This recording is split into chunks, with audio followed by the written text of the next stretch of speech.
Hi everyone, today I am going to be doing a Christmas design on these press-on nails that I got from Temu using some other Temu finds that I got.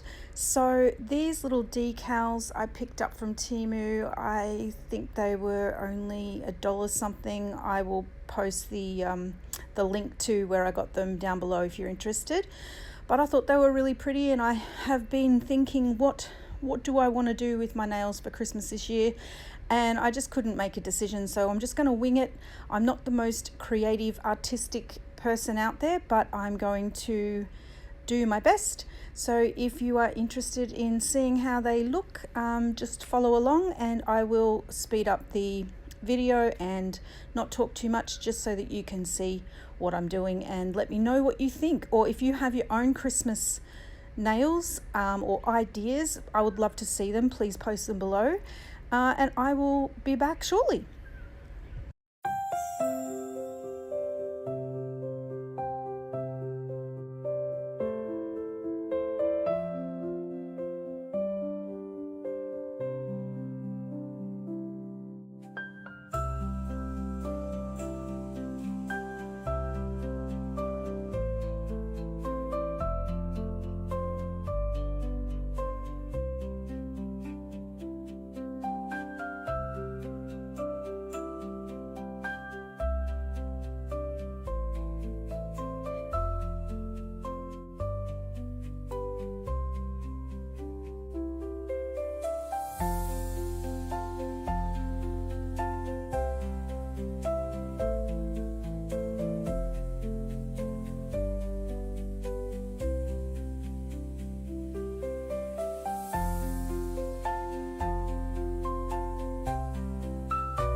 On this nail and a couple of the others which I didn't film is a polish, a gold glitter polish that I've put over the top of some of these nails, just to give it a bit of a a shimmer in the background, which you'll see a bit more up close later on. But yep, I didn't film that part, but I just wanted to let you know that I have put some gold glitter over some of these nails.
So I made a little mistake here, guys. I put the top coat on top of the jewels, which I should not have done because that actually dulls the shine of the jewels. So for next time I won't do that. I should have just used an art brush and sort of just gone around the jewels if the polish brush was too big, but I know for next time, and just sharing that tip with you guys.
Thank you so much for watching my nail tutorial on Christmas nails. Let me know what you thought of it, and I hope you all have a wonderful Christmas season, and I'll be back to show you some New Year's Eve nail designs and some others as well.